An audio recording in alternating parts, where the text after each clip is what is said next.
시청자 여러분 안녕하십니까? 출발 성공 투자 박민영입니다. 안녕하세요. 김수정입니다. 새로운 한 주고요. 어느덧 10월도 이제 거의 끝을 향해서 달려가고 있습니다. 네. 9월도 참 힘들었었는데 10월도 만만치가 않았죠. 뉴욕 증시에서 10년물 국채 금리가 이제 5%를 돌파하면서 2007년 이후 최고치를 기록하고 있습니다. 그렇게 된다면 당연히 이 고금리에 대한 우려가 성장주에게 직결탄이 될 텐데 그런 부분들을 안고 이번 주에 또 구글부터 해서 아마존, 메타까지 대거 실적 발표 앞두고 있습니다. 정말 이번 주는 슈퍼 어닝 시즌이라고 해도 손색이 없습니다. 미국부터 국내까지 수많은 기업들의 실적이 쏟아질 겁니다. 사실 지금 시장에서 기대할 요소들이 많지 않기 때문에 이 실적에 따라 또 주가 향방이 달라질 수 있는데 어떻게 봐야 될 것인가 여러 이슈들 같이 정리해 나가시죠. 지난 금요일장부터 복귀해 보겠습니다. 자, 9월부터 해서 글로벌 증시는 매크로 데이터 악화로 인해서 흘러내리고 있던 찰나에 중동 리스크가 더해졌죠. 그러면서 국내 증시도 낙폭을 더 키웠습니다. 9월부터 10월까지 코스닥의 하락폭이 무려 17%입니다. 그런데 9월부터 10월까지 지금 전시국가인 이스라엘의 하락이 10% 정도라고 하네요. 전쟁은 마치 우리가 난 듯 정말 크게 밀려나고 있습니다. 금요일도 그 연장선에 있었어요. 양 지수 모두 1.5% 이상 빠졌습니다. 이때 장 출발 직전에 미국의 10년물 국채 금리가 5%를 터치했다라는 소식이 있었죠. 바이든이 우크라와 이스라엘 등을 지원하기 위한 예산 편성을 요청했고 이 말은 결국엔 국채금리가 또 올라갈 여지가 있다라는 겁니다. 재정 적자를 메꾸기 위한 국채 발행이 지속되는 이 수급적인 공급 과잉의 이슈가 계속 발목을 잡는 거죠. 이것과 중동 전쟁이 계속 장기화되고 있습니다. 마치 러우 전쟁도 초반에는 빨리 끝날 것 같은 분위기를 풍겼었는데 이번도 그렇게 되면 어떡하는가 거기에 대한 걱정을 자극하고 있습니다. 중국 상해종합도 3천선을 하회했고요. 중국의 2차 전지 소재인 흑연에 대한 수출 통제 이슈까지 전달되면서 국내 2차 전지를 같이 눌렀습니다. 그리고 빅테크의 부진도 이어졌죠. 그러다 보니까 시장은 억압받는 형국이었고 여기에 수급적인 왜곡이 계속 반복적으로 나타나고 있습니다. 지수가 밀리면서 장 후반에 반대 매매 그리고 그것을 회피하려는 매물이 같이 쏟아지는 거죠. 지난 목금 동안 반대 매매가 8천억이 넘었다고 합니다. 역대 최대 규모라고 하죠. 그런 상황에서 반도체는 그래도 버텨내고 있습니다. SK 하이닉스가 마이너스 2%에서 결국에는 양봉으로 올라가는 흐름이 나타났죠. SK 하이닉스를 비롯한 반도체는 그래도 모멘텀에 힘입어서 버텨내고 있습니다. 올랐던 쪽은 게임과 유가, 사우디, 에스모 관련한 종목들 일부 강세 움직임을 나타냈는데 이들을 제외하고는 거의 다 밀렸다 정도로 볼 수 있겠습니다. 자, 시장의 희망 고문은 계속됩니다. 희망을 찾다 보면 결국 그 근거에는 많이 빠져서 과매도라는 것이 들어가죠. ADR 지수 코스피 62.4, 코스닥은 57.9를 기록하면서 과매도를 가리키고 있습니다. 코스닥 같은 경우 올해 차트인데요. 2월경부터 올랐던 것들을 이제 모두 반납하고 2월 수준까지 딱 돌아와 있는 상황입니다.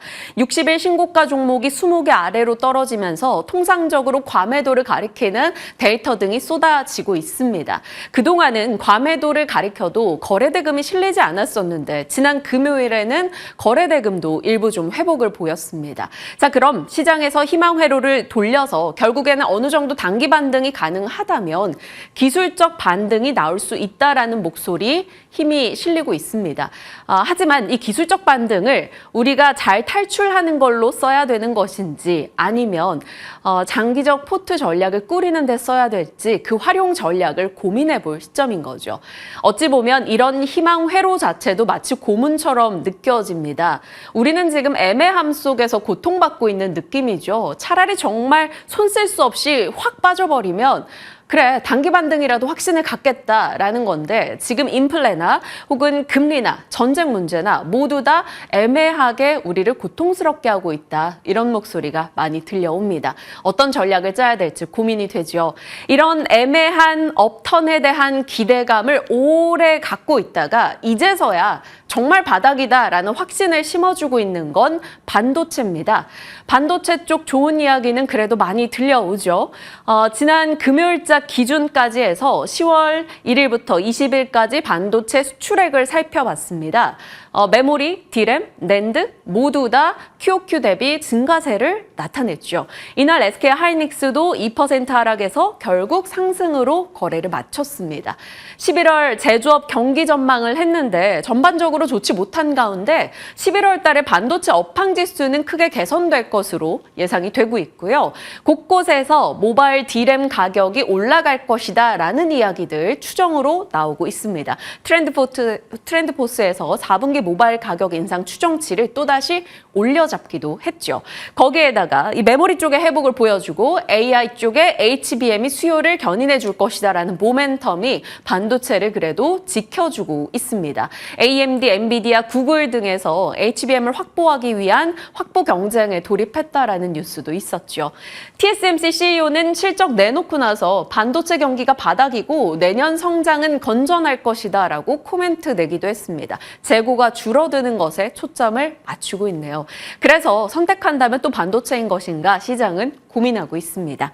자, 지금까지의 시장은 결국엔 미국의 10년물 국채금리와 같이 호흡을 하고 있습니다. 한 2주 전쯤에 보여드렸던 내용에서 장단기 금리차 역전된 지 어느덧 1년이 넘었고 과거에는 이렇게 역전의 폭이 오랫동안 길어진다면 결국 그 이후에 글로벌 금융위기 같은 무언가가 터졌다라고 살폈던 바 있습니다. 그런데 최근 들어서 장단기 금리 역전폭이 줄어들고 있습니다. 과거에는 이 역전폭이 줄어들 때는 단기금리 그러니까 2년물이 떨어지면서 줄어들었는데 지금은 오히려 장기금리가 올라가면서 역전폭이 줄어들고 있습니다. 장기물과 단기물, 지금 국채는 달리 봐야 되는 것이 단기물 같은 경우는 물가가 낮춰지거나 아니면 고용이 꺾이거나 소매 판매가 꺾여야 됩니다. 그러면 2년물이 안정을 찾을 수 있겠죠. 지금 장기물을 뒤흔드는 것은 수급 논리가 굉장히 강합니다. 미국이 재정 적자를 줄이기 위한 국채 발행을 하고 있고 중국과 일본은 엔 혹은 위안화를 방어하기 위해서 이것을 사줄 수 있는 여력이 안 되고 있습니다. 이런 수급적인 논리들이 조금 개선이 돼야지만 앞으로의 증시 안정이 조금 있지 않겠느냐 시장은 얘기하고 있는데 장단기 금리 역전폭이 어떤 흐름을 보이면서 줄어드는지 지속적으로 체크는 필요합니다. 일단 장단기 금리 역전폭이 플러스로 전환되는 것은 나름 긍정의 신호니까요. 한번 기다려보도록 하죠. 자, 뉴욕장은 이러한 여러 가지 매크로 데이터와 상황을 반영해서 결국 3대 지수 모두 지난주 마지막 거래일 떨어졌습니다. 미국의 10년물 국채금리는 5% 찍고 다시 내려왔어요. 어느 정도 반발 매수세가 국채 쪽으로 있었다라는 게 되겠죠. 다만 그럼에도 불구하고 시장은 고금리가 장기화되겠구나. 그 우려감에 빠져 있습니다. 대표적인 비둘기파 중 하나인 보스틱 총재가 내년 중반까지 금리 인하 없어라고 기대를 쫙 그어줬죠. 우리의 이창용 총재도 그런 말 비슷하게 풍기기도 했었습니다. 시장에서는 지금 금리 인하에 대한 기대치를 낮추는 데 주력하고 있습니다. 대체 투자가 부각되고 있네요. 금이 3개월 내 최고치, 그리고 비트코인은 3만 달러 돌파했다라는 소식도 있었고요. 상황이 이렇다 보니까 실적에 집중하고 있는 시장입니다. 이번 주에 메타, 마이크로소프트, 알파벳 등이 실적 내놓을 건데요. 이를 앞두고 월가에서는 일부 메타나 마이크로소프트 등의 매수 의견을 내고 있습니다. 시장에 들려왔던 이슈였고 이제 종목별 흐름으로 본다면 고금리나 혹은 중동 리스크 등을 다 반영해서 대선 영향권에 들어가면서 친환경 주도의 하락이 나타납니다. 태양광 종목들의 급락이 상당했어요. 솔라에츠가 무려 27%, 대형주인 인페이즈 에너지도 10% 이상 급락이 나왔습니다. 유럽에서 태양광 쪽에 극심한 수요 둔화가 포착돼서 주문 취소 등이 일고 있다. 이런 얘기가 들려오고 있습니다. 그리고 미국의 지방은행 종목들이 급락으로 진행이 됐어요. 일부 종목들이 실적을 내놨는데 영 좋지 못했습니다. 그러면서 코메리카, US뱅코프 등의 종목들 빠졌죠. 테슬라는 중국의 흑연 수출 통제 소식이 결국에는 전기차 쪽의 원가 상승 압박으로 작용될 거다라는 이슈 속에 또 밀려났습니다. 엔비디아 역시나 대중국 수출 통제 이슈에서 자유롭지 못하죠. 저희가 미국장을 볼 때 국내 종목으로의 등대가 2개 있다라고 말씀을 드리죠. 바로 엔비디아와 테슬라입니다. 반도체와 2차 전지의 등대 종목인데 종목인데 이 등대불이 깜빡깜빡 꺼질 듯이 위태로운 흐름입니다. 동력을 잃은 테슬라 성장 스토리에 훼손이 나오고 있죠. 일주일 사이에 테슬라가 15% 밀렸습니다. 120일 이동평균선 추세선까지 이탈하는 흐름이고요. 밸런스에서는 이번에 중국의 흑연 수출 통제는 추가적 악재다라고 코멘트했습니다. 테슬라, 니콜라, 리비안, 루시드 전기차 종목들 다 밀려났고요. 호주에 상장돼 있는 테슬라의 흑연 공급업체인 시라 리소시스는 급등 흐름이 나오기도 했습니다. 여기에서 우리는 잠시 후에 또 같이 아이디어를 찾아볼게요. 테슬라는 골드만삭스, 시티그룹, 웰스파고, 제프리스 등에서 투자 의견을 중립 혹은 매수 조심 이런 쪽으로 낮췄고요. 목표가를 하향 조정하고 있습니다. 모건 스탠리는 여전히 비중 확대로 좋은 의견을 갖고 있으나 목표가는 낮춰 잡았네요. 엔비디아 상황도 비슷합니다. 동력을 잃은 게 테슬라라면 엔비디아는 지금 중국을 잃었죠. 그나마 아직까지 엔비디아의 차트상 추세는 견고하다라는 평입니다. 뱅크 오브 아메리카, 골드만, 키뱅크, JP모건 주요 IB에서 엔비디아가 중국을 잃음으로써 중장기적으로는 매출 타격이 불가피하다라고 이야기합니다. 다만 단기적인 영향권에서는 양호할 것이고 단기적으로 중국의 사재기 움직임이 나온다면 비교적 단기적 시간은 벌었다라는 평가입니다. 아직까지는 그래도 엔비디아를 비롯한 반도체 쪽은 견고해 보입니다. 종목으로 보시면 친환경 종목, 지역은행 이쪽에 낙폭이 컸어요. 지역은행 종목들 같은 경우는 이쪽인데 온통 빨갛죠. 리전스 파이낸셜이 실적 부진하게 내놓으면서 이쪽 종목들 다 밀려났습니다. 지역은행 계속해서 이익 감소에 대한 우려감, 예금 감소에 대한 지적이 계속 나오네요. 태양광 쪽은 솔라에트 27%, 인페이즈 에너지가 14% 급락, 태양광 여러 가지 이슈 속에 친환경의 모멘텀이 꺾여나가고 있습니다.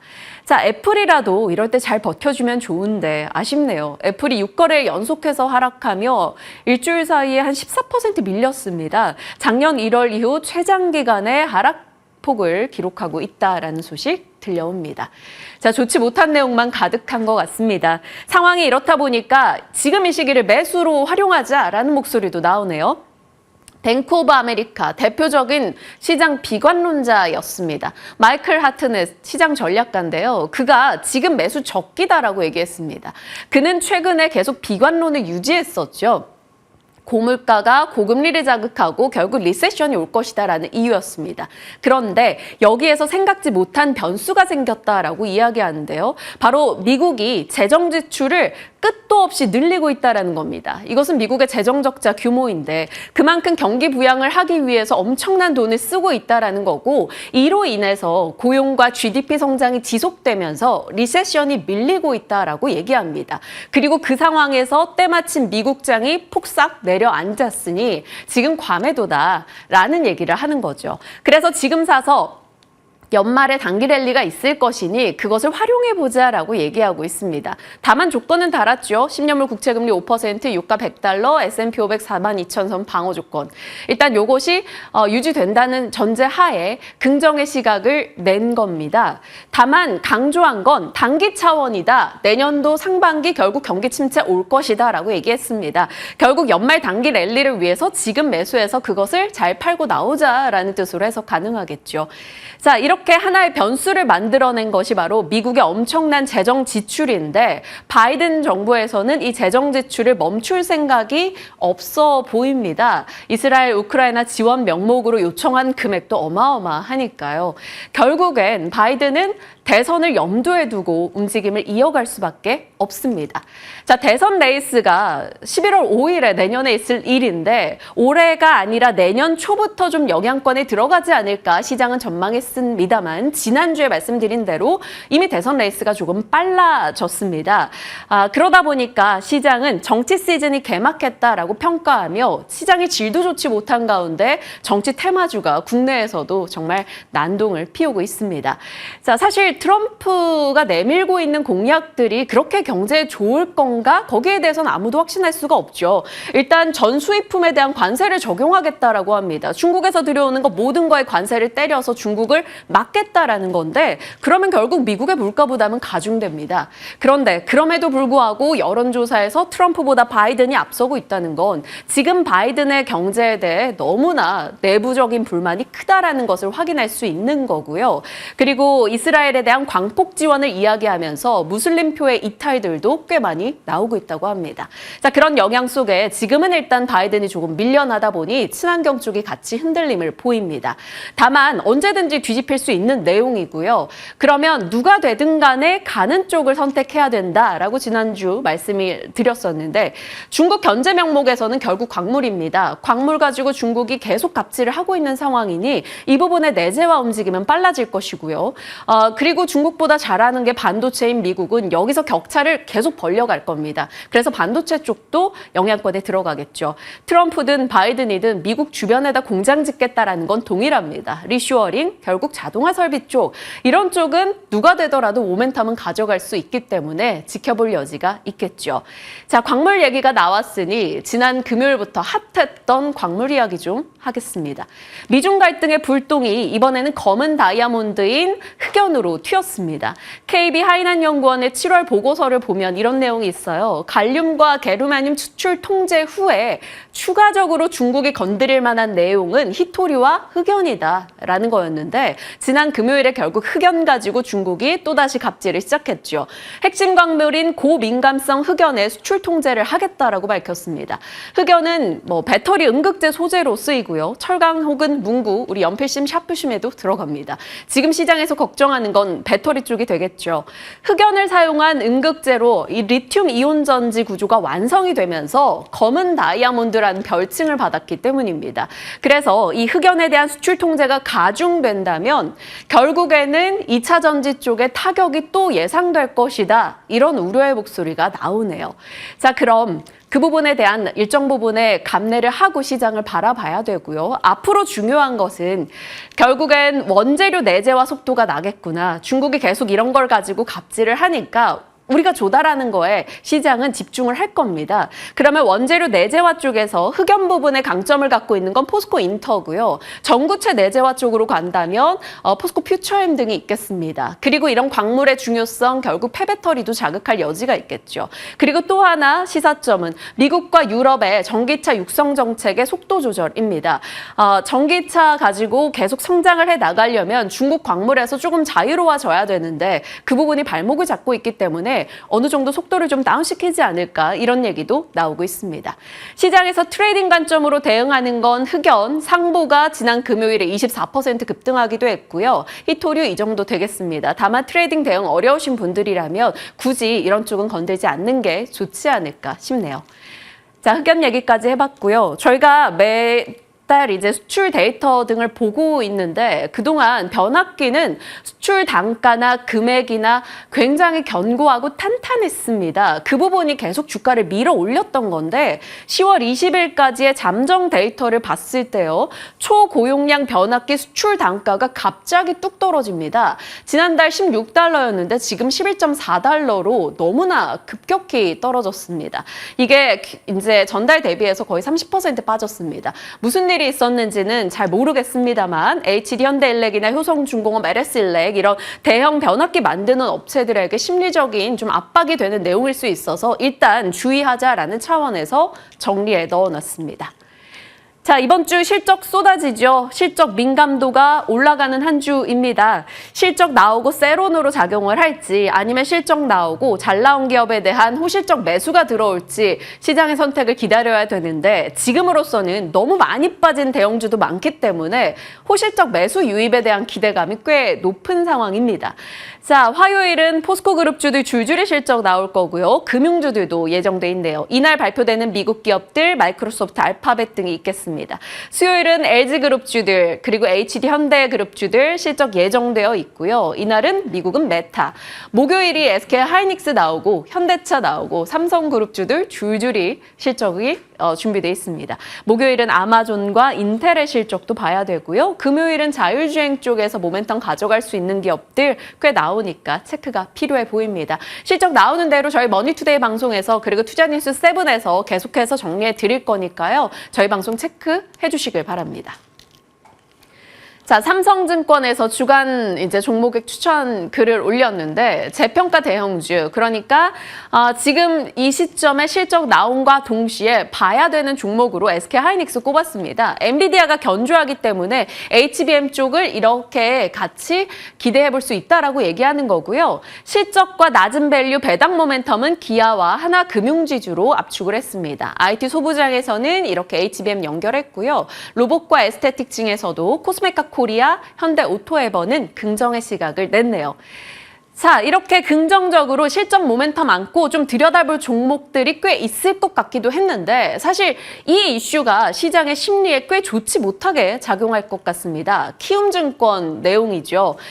영풍재지 주가 조작 사건에 거래창구, 주창구로 키움증권이 이름을 올렸고 이를 두고 키움이 신용거래 증거금률을 다른 증권사처럼 100%로 올리지 않고 40% 유지한 것, 거액의 미수거래를 방지했다라며 엄청난 비난의 목소리가 쏟아지고 있습니다. 금융당국에서는 키움이 미수채권 5천억 중에 4천억 원의 회수 정도가 어려울 것으로 예상을 하고 있고요. 최근 60거래일간 영풍재지의 이제 거래 증권사를 보면 키움증권이 뭐 말도 못하게 압도적인 상황입니다. 상황이 이렇다 보니까 금융당국에서는 엄청난 조사를 강경하게 하겠다라고 이야기를 꺼내둔 상황이고 키움에서는 부랴부랴 위탁증거금 100% 징수 종목을 추가했습니다. 바로 오늘부터 신용융자 그리고 담보대출이 불가한 종목들인데 이 종목 리스트들 보시면 포스코홀딩스, 포스코DX, 에코프로, 에코프로 BM, 한미반도체, 이스페타시스, 인벤티지랩, 그러니까 2차전지 혹은 반도체, AI, 비만 당뇨 대표 종목들이 꽤 많이 들어가 있습니다.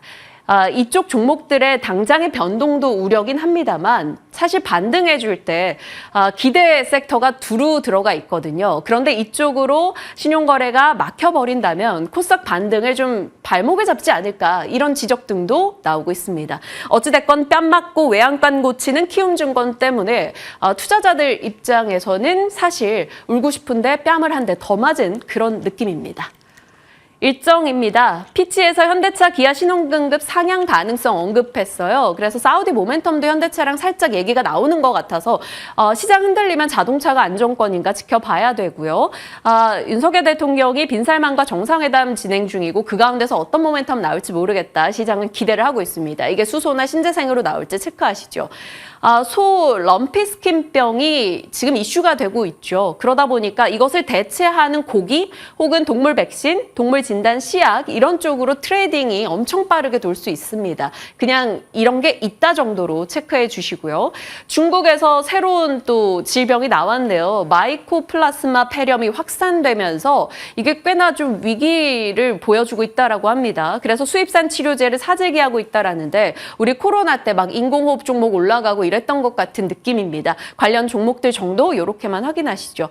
뭐 굵직한 이슈는 사실 별로 없습니다. 이번 주 실적 외에서 본다면요. 그래서 실적에 집중하시면서 내용 풀어가시길 바랍니다. 자, 시장에 대한 이야기였습니다. 그리고 오늘 종목 이야기는 정말 많은 분들의 마음 고생하고 있는 종목 살펴주신다고요. 네, 맞습니다. 200만 개인 투자자들이 이제 비명을 지르고 있는 종목이 있습니다. 바로 카카오가 될 텐데요. 지난 한 주 동안 종목 토론방에는 2,700여 개 가까운 글들이 올라왔습니다. 정말 이 밉상주였는데 이게 어느덧 이제 배신주다라는 타이틀까지 거머쥐게 됐는데요. 오늘 브리핑 준비해봤습니다. 한때는 달달한 국민주였습니다. 그런데 그게 옛말이 됐죠. 이제는 국민 배신주로 좀 전락한 게 바로 카카오가 될 텐데요. 주가 흐름을 보시면 한때는 17만 원대를 기록했던 주가가 이제는 3만 9천 원까지 뚝 떨어졌습니다. 거의 3년 5개월 만에 지금 주가는 4만 원 아래로 내려간 상황이고요. 지금 종목 토론방에 들어가 보면 뭐 주가에 방어 의지가 없다. 이거 계속해서 빠지는 거 아니냐. 바닥이 어디냐. 이러다가 2만 원대를 보는 게 아니냐라는 이야기들이 나오고 있는 상황입니다. 올해 2월 연중 최고치 대비해서는 거의 지금 45% 밀려 있고요. 역대 최고치 대비해서는 4분의 1 토막이 나 있는 상황입니다. 연초에 코스피 시가총액 10위였는데 지금은 18위까지 뚝 내려가 있죠. 카카오가 이렇게 밀리다 보니까 나머지 그룹주들도 마찬가지입니다. 굉장히 처참한 모습을 보이고 있어요. 역대 고점 대비해서는 기본적으로 7에서 80% 정도 밀려 있는 상황이 확인이 되고 있습니다. 그런데 카카오는 지금 이 상황에서 위기를 모면할 호재가 나와도 시원치 않은 마당에 악재와 악재가 계속해서 겹쳐지고 있습니다. 가장 중요한 게 지금 이거겠죠. SM 시세 조종의 의혹이 경영진의 사법 리스크 현실화로 퍼지고 있는 상황입니다. 지난 19일에 자본시장법의 위반 혐의를 받는 배재영 카카오 투자총괄 대표가 구속영장을 발부받았습니다. 그러면서 카카오 전반적으로 그룹주까지 투자 심리가 약화됐었는데요. 올해 2월에 SM 경영권 인수전에서 상대방인 하이브의 공개 매수를 방해할 목적으로 2,400여억 원을 투입해서 SM의 주가를 하이브 공개 매수가인 12만 원까지 끌어올린 혐의를 받고 있습니다. 그리고 SM 엔터지부는 5% 이상 보유했음에도 금융당국에 보고하지 않은 혐의를 받고 있는 상황입니다. 이러한 부분들이 지금 쭉 확대가 돼서 김범수 전 이사회 의장의 오늘 오전 출석 통보까지 이어지고 있는 상황입니다. 사상 초유의 지금 위기를 겪고 있는 카카오가 될 텐데요. 지난 8월에도 이미 사무실 압수수색이 있었고요. 역시나 SM의 시세 조종 관여 의혹을 받고 있는 사모펀드 운용사도 금감원 조사가 진행되고 있습니다. 이렇게 여러 가지 굵직한 악재들이 이어지고 있는 상황에서 3분기 실적도 좋지 않을 것이다라는 이야기도 나오고 있습니다. 어떻게 보면 옆집 엄친아 엄찐딸인 이 네이버와 굉장히 지금 비교가 되고 있는 상황인데요. 이제는 네이버 카카오라는 양강 구도가 깨질 수도 있다. 여기에 변화가 생길 수도 있다라는 이야기도 전해지고 있습니다. 네이버 같은 경우에는 3분기의 실적 전망치가 괜찮을 것으로 보입니다. 매출 같은 경우에도 매출 글자가 빠졌는데 매출 같은 경우에도 전년 동기 대비해서 20% 정도 증가할 것으로 영업이익도 전년 동기 대비해서 11% 늘어날 것으로 보입니다. 카카오 같은 경우에도 매출은 괜찮을 것으로 보이지만 영업이익은 전년 동기 대비해서 12% 정도 밀리면서 컨센서스를 하회하는 실적을 낼 것으로 보이고 있습니다. 지난 2분기는 어땠을까요? 네이버도 그렇고 카카오도 그렇고 분기 기준으로 최대 매출을 기록했습니다. 하지만 확실히 영업이익에서 갈리는 게 나타나죠. 이 네이버 같은 경우는 영업이익도 전년 동기 증가했지만 카카오는 영업이익이 34% 정도 밀리면서 이 외형 성장만 이뤘을 뿐 수익성은 악화됐다라는 것을 계속해서 보여주고 있습니다. 실적에 영향을 미치는 주요 요인들을 체크해 볼 텐데요. 네이버 같은 경우에는 주력으로 하고 있는 서치 플랫폼이 경기 침체가 지속되면서 전년보다는 좀 못할 것으로 예상이 됩니다. 하지만 지금 보시는 것처럼 커머스 매출이 늘어나고요. 콘텐츠 사업이 선전하면서 실적을 잘 이끌 것으로 전망이 되고 있습니다. 반면에 카카오는 경기 둔화 때문에 광고 사업도 부진했고 신사업의 투자에 대한 부담도 가져가고 있습니다. 거기다가 구조조정 때문에 약 200억 원가량의 일회성 비용이 반영됐다라는 것도 굉장히 주가에는 부담이 되고 있는 상황입니다. 자, 이제 여기서 신사업으로 우리가 볼 수 있는 게 바로 AI가 될 텐데요. 네이버는 이미 지난 8월에 이 하이퍼클로버 X를 발표를 했었고 그걸 앞으로 좀 더 확장해 나가겠다라는 구체적인 계획들이 있습니다. 반면에 카카오 같은 경우에는 코GPT의 업그레이드 버전인 코GPT 2.0을 연내 발표할 예정이었는데 아직까지도 구체적인 일정이 나오지 않고 있습니다. 물론 이러한 AI 서비스들이 앞으로 매출에 잘 반영이 되기 위해서는 시간이 좀 걸리겠지만 구체적인 일정이 나오지 않았다라는 것은 좀 우려가 되는 상황입니다. 그런데 카카오는 10월이 굉장히 무서운 기업 중 하나인데요. 10월이라고 하면 통상적으로 국정감사 기간이기도 합니다. 이 기간마다 벌벌 떨고 있고 논란이 계속해서 나타나고 있는 바로 그 기업이 카카오가 되겠습니다. 3년 연속으로 10월에 뭔가 징크스가 있는 기업으로 해석이 되고 있는데요. 2021년에는 코로나 팬데믹 시즌에 힘입어서 사업이 굉장히 잘 됐습니다. 그러다 보니까 여러 가지 포트폴리오를 확장을 했었는데 그때 이제 문어발이다, 골목 상권을 침해한다라는 논란이 있었고요. 카카오페이의 전 경영진들이 스톡옵션을 기습적으로 전량 매도하면서 먹튀 논란도 있었습니다. 그때 또 이제 눈치 없이 카카오 모빌리티의 서비스 가격이 올라갔다라는 또 이야기가 나오면서 굉장히 또 반발을 사기도 했었죠. 그리고 작년에는 우리가 잘 알고 있는 카카오 먹통 사태가 있었습니다. 데이터 센터 화재가 났기 때문에 일부 서비스들이 굉장히 오랜 기간 먹통을 좀 빚었었죠. 그리고 11월에는 이렇게 먹튀 논란에 사퇴를 했었던 류영준 전 카카오페이 대표가 다시 한 번 더 고문으로 위축돼서 비판을 피하지 못했습니다. 그리고 바로 올해입니다. 상반기에 이 주가가 15만 원이 가기 전까지는 스톡옵션을 행사하지 않겠다라고 얘기했었던 남궁훈 전 카카오 대표가 결국에는 스톡옵션을 행사하면서 94억 원 정도의 차익을 거두면서 역시나 논란이 있었고요. 그 외에도 지금 뭐 1억 원 상당의 게임 아이템을 사적으로 결제했다라는 이슈들, 그리고 노사 갈등이 더 커지고 있다. 거기다가 뭐 포털 다음에서 최근에 또 있었던 축구 응원 클릭 서비스 조작 논란도 있었고, 앞서 체크해봤던 지금 이 SM의 시세 조종에 관련해서 관여가 있었다라는 의혹들까지 제기가 되면서 여러 가지 지금 악재들이 10월에 겹쳐지고 있는 상황입니다. 자, 그런 상황이다 보니까 수급으로 봤을 때도 굉장히 암담합니다. 개인들은 최근 일주일 동안 카카오 주가가 많이 밀리니까 오히려 저가 매수의 기회다라고 노리는 분들도 계신 것 같습니다. 300억 원가량의 또 순매수세가 나타났고요. 반면에 외국인과 기관은 각각 순매도했죠. 올해 누적으로 봤을 때도 개인들만 5천억 원 이상의 순매수세를 나타냈고, 외국인은 3천억 원이 넘게, 기관은 1천억 원이 넘게 순매도세를 이어가고 있습니다. 증권가는 이런 상황에서 목표 주가를 줄줄이 내려잡고 있습니다. 실적에 대한 전망치도 좋지 않기 때문인데요. 지금 보시는 것처럼 카카오에 대한 목표 주가가 대체적으로 5만 원대에서 7만 원대까지로 형성이 되어 있습니다. 그리고 SK증권이 리포트가 10월 17일 가장 최근에 나왔기 때문에 하나만 좀 골라봤는데요. 실적도 컨센서스를 하회할 것으로 보이고 목표 주가도 하향 조정했고, 그런 상황에서 우리가 기대해 볼 수 있는 게 뭐가 있을까라는 측면에서 얘기를 했는데, 올해 그래도 내년에는 이제 올해 대비해서 신사업 쪽에서 사업부의 적자가 좀 줄어들 것이고, 나머지 자회사들이 어느 정도는 회복할 것이다라는 얘기를 했습니다. 그리고 4분기에는 광고가 회복세로 돌아설 것이다라는 얘기도 있었고요. 물론 당분간 지금 여러 가지 악재가 있기 때문에 주가가 약세 흐름을 지속하긴 하겠지만, 내년에는 톡비즈 성장의 회복을 확인하면서 주가는 점진적으로 반등이 나올 것이다라는 얘기를 했습니다. 하지만 이건 지금 최근에 나왔던 이슈가 나오기 전에 거의 한 일주일 전쯤에 나온 리포트이기 때문에 앞으로 또 증권가에서 어떤 이야기들 나올지는 체크해 봐야 될 것 같습니다. 지금 카카오가 처한 상황을 보면 이보다 더 최악일 수가 있을까라는 생각이 드는데요. 카카오 그룹주에 대해서 어떻게 전략을 세워가면 좋을지 오늘 여쭤보도록 하겠습니다.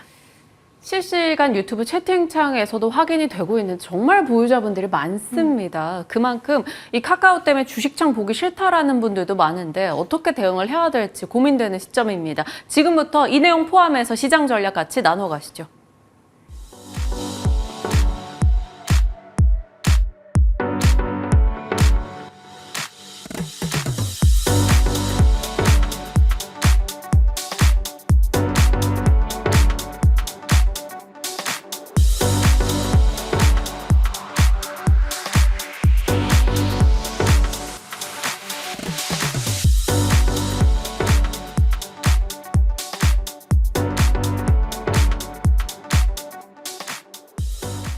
시장에 대한 전략 유창희 본부장과 함께합니다. 어서 오세요. 안녕하십니까? 네. 몇 주 내내 사실 비슷한 이제 그 이슈에 시장이 눌리고 있다 보니까 언제까지 이제 이런 희망 고문을 해야 되는가라는 생각도 문득 듭니다.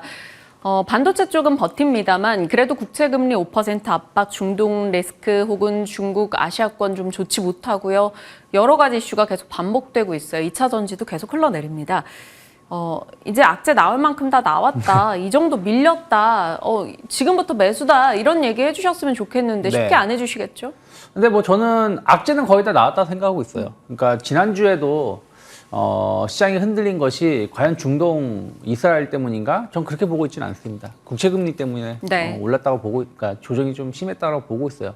국채금리가 한 2주 전에 좀 약간 안정세를 띠려는 모습이었습니다만은 그것이 오히려 지난주 같은 경우는 뭐 바이든이 이스라엘 넘어가서 뭐 중재는 제대로 하지 못하고 오히려 채권 발행 이런 재정 정책에 대한 얘기가 강하게 나오다 보니까 국채금리가 10년물 기준으로 잠시나마 5%를 돌파하기도 했었죠. 그래서 국채금리 지금 계속 한 달 넘게 시장을 압박을 하고 있는 거는 국채금리가 계속 올라가고 있다는 부분들이 투자 심리를 계속 위축시키고 있다라고 보고 있습니다. 그래서 그것은 어느 정도 이제 오지 않았나 생각을 좀 하고 있어요. 그래서 이번 주는 또 이제 기대해 볼 만한 것이 뭐 빅테크 실적 발표를 네. 많이 앞두고 있죠. 알파벳, 마이크로소프트 뭐 등 있고 우리나라 같은 경우도 뭐 LG에너지솔루션, 하이닉스, 뭐 삼성 SDI 등 뭐 반도체 2차 전지 관련돼서 좀 큰 기업들이 실적 발표를 하기 때문에 우리나라는 약간 아직까지는 조금 불안감이 있지만 미국 기업은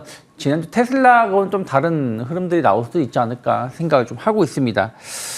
그리고 이제 저는 뭐 국채금리에 대한 어떤 우려감도 약간 완화될 수 있는 게 이번 주가 지난주도 다음 주 FOMC거든요. 물론 이제 지난주에도 파월 의장이 발언하면 약간 매파적인 발언을 좀 하면서 시장에는 영역 부담감을 주었지만 또 다르게 해석하는 사람들은 그렇게 매파적인 발언들은 아니었다라고 평가를 하고 있는 부분들이 네. 좀 있기 때문에 FOMC의 어떤 발언들 또 FOMC 결과에 따라서 저는 국채금리가 더 올라가기보다는 뭐 그렇다고 뭐 급락 가능성 거의 없지만 이제 제한된 흐름을 좀 보여주지 않을까 생각을 좀 하고 있습니다. 그래서 일단은 저는 뭐 기술적 반등이 충분히 나올 수 있는 위치에는 있다. 다만 이것은 기술적 반등인 것이지 다시 뭐 2,600, 2,700으로 간다라고 말씀드릴 수는 없기 때문에 한 2,400, 한 50포인트 정도까지의 반등은 충분히 뭐 다음 주까지 해서 나올 수 있다 생각하고 있고요. 조금 더 나온다라면 뭐 그 이상도 가능하겠습니다만은 다만 그렇다고 해서 올라갈 걸 대비해서 주식 비중을 뭐 엄청 높인다라는 게 아니라 올라올수록 주식 비중이 많으신 분들은 좀 현금화를 하고 나서 그리고 나서 방향을 좀 확인하고 나서 다시 좀 주식 비중을 높이든 말든 하면 되지 않을까 생각을 좀 하고 있습니다. 기술적 반등에 대한 기대는 있으나 이것을 오히려 조금 이익 확보, 현금 확보하는 것으로 활용을 해보고 추후 전략을 짜보자라고 얘기 주셨습니다. 자, 그럼 섹터로 조금 집중해 본다면 그래도 기댈 요소가 있는 건 지금은 반도체입니다. 나름 단단하게 좀 잘 버텨내고 있어요. 네. 그간 뭐 오랜 부침 후에 네. 이제서야 바닥 다지기 느낌인데 어떠세요? 어떻게 종목으로 대응하고 계셔요? 뭐 반도체 쪽은 일단은 뭐 HBM 쪽이라든지 저는 그리고 DRAM 가격이 좀 반등할 수 있는 부분들에 대해서 좀 종목을 조금 체크해 보시면 좋지 않을까 생각을 좀 하고 있어요.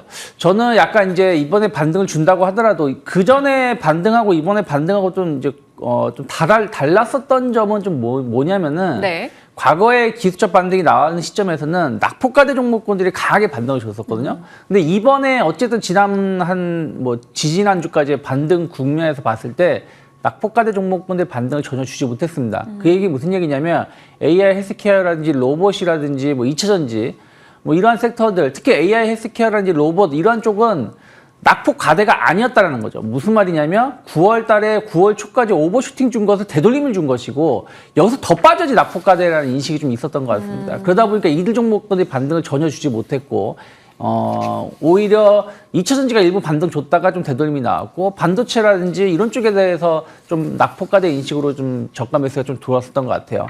그리고 나서 이제 실적이라든지 업황 개선에 대한 흐름들을 좀 감안한다라면 결국 HBM 쪽으로 좀 본다라면 뭐 우리나라 뭐 하이닉스, 삼성전자가 계속 시장을 좀 이끌 가능성이 높기 때문에 뭐 HPSP 같은 경우는 그와 관련해서 수소 고압 어닐링 관련해 가지고 안정적인 매출 성장이 좀 기대가 될 수 있다 생각을 좀 하고 있습니다. 높은 기술력에 따라서 영업이익률도 상당히 높게 나오고 있는 부분들이 있고요. 그리고 업황 회복 쪽으로 좀 본다라면 뭐 심텍 같은 기업들 충분히 3분기부터 흑자전환에 대한 어떤 기대감들 좀 있다라는 거 감안한다라면 반도체 종목군이 다 좋은 건 아니에요. 네. 하지만 뭐 하이닉스처럼 고점을 돌파하려고 하고 있는 기업들도 있고 아니면 최근에 박스권 흐름. 그러니까 어떤 반도체 종목군들 이번 조정기에 계속 조정을 같이 받았다라면 어떤 기업들은 박스권 흐름을 좀 보여주고 있는 것이 있기 때문에 박스권 상단에 놓여 있거나 혹은 계속 추세가 좀 고점이 높아지고 있는 기업들은 한 번 정도는 계속해서 뭐 지켜볼 수 있지 않을까 생각하고 있습니다. HPSP, 어닐링 장비 쪽 종목과 DDR5 이제 대표 주자 중에 하나인 심텍에서 업황 개선과 HBM 모멘텀에 맞춰서 각각 한 종목씩 탑픽 주셨습니다. 참고하시길 바랍니다. 자, 카카오 그룹주 얘기 다뤄볼게요. 저희도 워낙 이제 본부장님과 오랫동안 방송을 했기 때문에 그 사이 카카오 얘기 정말 많이 했었는데 그 내내 어떻게 이렇게 달라지는 게 없을까요? 더 악화만 됩니다. 그게 뭐 어떤 항상 이슈라는 게, 그러니까 회사의 흐름이라는 게 한번 꺾이기 시작하면은 그걸 되돌리는데 상당히 시간이 좀 필요하지 않을까 생각을 좀 하고 있습니다. 뭐 이번에 이제 카카오엔터가 SM을 연초에 인수를 했을 때 약간 이제 불공정한 뭐 사례가 좀 있었다라는 것이죠. 그러면서 뭐 경영진이 지금 구속되기도 하고 지금 조금 더 수사가 좀 전방위적으로 좀 압박이 좀 커지고 있는 것 같습니다. 아무래도 이제 핵심 경영진의 사법 리스크가 발생을 한다라면 다른 사업을 하는데 상당히 좀 문제가 발생할 수 있습니다. 대표적인 게 카카오뱅크죠. 카카오뱅크의 지금 지분을 카카오가 27% 정도 제가 가지고 있는 걸로 알고 있는데 경영진에 대해서 큰 어떤 사법적인 리스크가 발생을 문제가 발생하게 된다라면 뭐 이게 내일 당장 어떤 결론이 나오는 것은 아니겠습니다만은 이 주식 비중을 10%대로 줄여야 되는 그런 요소가 있습니다. 그렇게 되면 아무래도 카카오 입장에서는 상당히 또 문제가 발생할 수 있는 부분들이 좀 있죠. 그것뿐이 아니라 지금 계속해서 거의 뭐 한 1년 반, 2년 가까이 골목상권 침해에 관련해가지고 카카오가 새로운 사업을 좀 적극적으로 진출을 못했었던 부분들도 좀 있어요. 그러다 보니까 경기 둔화하고 같이 맞물리면서 매출은 뭐 조금 늘어나는 경우도 있겠습니다만은 어쨌든 매출이 뭐 급격히 늘어나지 못하고 있는 부분들이 좀 있고 그리고 영업이익률도 좀 계속해서 떨어지는 부분들이 좀 있습니다. 그러면 뭐 새로운 성장 모멘텀, 뭐 AI라든지 이런 쪽으로 또 뭔가 이끌어 가야 되는데 아직까지는 카카오 같은 경우는 뭐 얘기는 나오고 있습니다만은 뭔가 네이버처럼 공격적인 행보를 하고 있지 못하고 있는 부분들도 성장 모멘텀에 대해서 투자자의 어떤 불안감이 계속 나오고 있는 것이 아닌가 생각을 좀 하고 있기 때문에 저는 일단은 지금은 뭐 반등을 얼마 줄지 모르겠습니다만은 저는 뭐 추가적 하락이 나오든 뭐 반등을 주든 비중을 줄여 나가는 게 맞지 않을까 생각을 좀 하고 있습니다. 사실 좀 자포자기로 카카오 그룹주 갖고 계신 분들이 많으시기 때문에 어찌 보면 지금 공잡을 맹잡을 한다 이렇게 생각을 하실 수도 있을 겁니다. 대응 자체가 좀 어려운 상황인데 반등 시 비중 축소 의견 일단 주셨어요. 참고하시고 현황에 대해서 좀 짚었다 정도로 파악해 주시길 바랍니다. 추가적인 소식이나 뭐 턴에 대한 기대감이 나온다면 그때 다시 짚도록 하죠. 자, 이제 본부장님의 픽 들어볼 텐데 현대차이네요. 조금 시장의 변동 속에 나름의 안정적인 종목인 거죠. 뭐 솔직히 요즘에 안정적인 종목이 몇 개나 될까 맞아요. 싶습니다만은 일단 저는 계속 자동차 섹터에 대해서 좀 관심을 갖고 있습니다. 어쨌든 완성차 업체들은 수출 동향을 본다고 하더라도 3분기 수출이 상당히 좋았고 저는 신차 효과라든지 이런 부분들도 다른 뭐 글로벌 완성차 업체 대비해서는 상당히 저는 현대차가 좋은 실적 보여줄 수 있지 않을까 생각하고 있습니다. 특히 이제 물론 뚜껑 열어봐야지 압니다만은 현대차는 어쨌든 최근 1년 정도 4분기, 3, 4분기 그러니까 4분기 연속 혹은 3분기 연속 영업이익률이 거의 10%에 육박하는 모습이었기 때문에 테슬라가 영업이익률이 10% 미만으로 떨어졌죠. 지난번에. 그리고 이번엔 8% 미만으로 떨어졌습니다. 그러면 높은 영업이익률을 가지고 있다는 것 자체만으로도 기업은 어떻게 보면 재평가를 받을 수 있지 않을까 생각을 좀 하고 있습니다. 거기다가 이제 최근에 중고차 시장 진출을 이제 본격적으로 하게 되는데 중고차 시장 진출이 중요한 게 뭐냐면 많은 사람들이 차를 옛날처럼 폐차할 때까지 차를 끌고 다니는 게 아니거든요. 그러면 내 차의 중고차의 감가가 얼마나 방어가 될 수 있느냐에 따라서 또 신차를 구매하는 상당히 중요한 요소가 될 수 있다는 생각을 좀 하고 있습니다. 물론 현대차가 다른 브랜드 대비해서 차량 감가 방어가 높은 건 맞지만 더 이것이 높게 나온다라면 아무래도 신차의 선택률이 더 높게 나올 수도 있다라고 좀 보고 있기 때문에 이러한 것이 중고차 시장에만 중요한 게 아니라 신차 시장에도 상당히 중요한 역할을 해줄 수 있지 않을까 생각을 좀 하고 있습니다. 거기다가 뭐 실적 대비 저평가되어 있다라 보고 있고 저는 또 연말 배당에 대한 어떤 기대감 감안한다라면 뭐 한 17만 원은 크게 이탈할 가능성은 적지 않을까 생각을 좀 하고 있고요. 그리고 저는 뭐 한 11월 뭐 시장 분위기만 잘 나온다라면 최소한 직전 고점대 21만 원대까지의 상승은 충분히 나올 수 있는 모멘텀이 있지 않을까 판단하고 있습니다. 네, 좋습니다. 현대차에 대한 이야기까지 들어봤습니다. 여기서 마무리 짓도록 하겠습니다. 유창희 본부장과 함께했네요. 고맙습니다. 고맙습니다.